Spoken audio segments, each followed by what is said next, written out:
महायुतीमध्ये 48 पैकी 42 जागांवरती एकमत, उर्वरित 6 जागांसंदर्भात आज चर्चा होणार।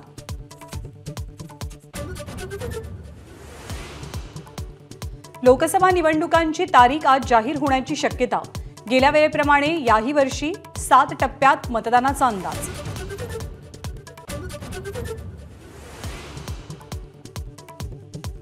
लोकसभा निवडणुकीचा सर्वात मोठा ओपिनियन पोल फक्त एबीपी माझावर। अचूक अंदाज आणि विश्लेषण आज संध्याकाळी 7 वाजल्यापासून एबीपी माझावर। फ्युचर गेमिंग आणि मेगा इंजिनिअरिंग आणि इन्फ्रास्ट्रक्चर ठरले राजकीय पक्षाचे सर्वात मोठे देणगीदार। यादीमध्ये बीजी शिर्के कन्स्ट्रक्शनचेही नाव। मुख्यमंत्र्यांनी 7 तास वेटिंगवरती ठेवल्याचं विजय शिवतारेंकडनं मान्य। बारामतीचा अंतिम निर्णय वरिष्ठ घेतील, भूमिकाही नरमली। आपण काय बोलतो याचा विचार करायला हवा। सुप्रिया सुळेंनी सुनेत्रा पवारांना पर्सवरून मारलेल्या टोमण्यावरनं अजित पवारांची टीका।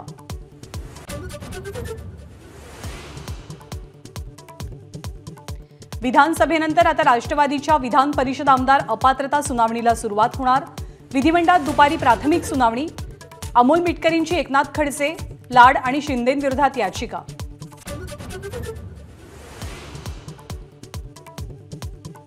एमआयएम महाराष्ट्रामध्ये लोकसभेच्या 6 जागा लढवणार। इम्तियाज जलील यांची माझाला एक्सक्लुझिव्ह माहिती। मराठवाड्यातील 2, विदर्भातल्या 2, मुंबई आणि उत्तर महाराष्ट्रातल्या 1 जागेचा समावेश। महाविकास आघाडीच्या जागा वाटपासंदर्भात आज मुंबईत बैठक। वंचित बहुजन आघाडीच्या प्रस्तावावरती चर्चा होणार। राहुल गांधींची भारत जोडो न्याय यात्रा मोखाड्यात पोहोचली। आज पालघर मार्गे ठाण्यात दाखल होणार।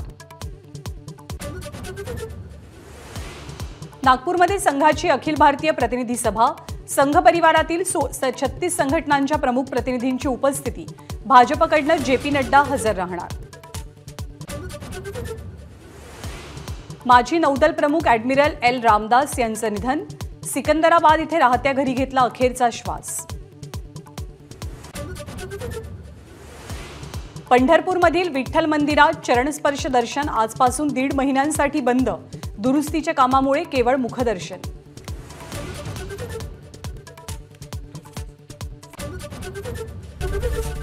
एबीपी माझा, उघडा डोळे बघा नीट।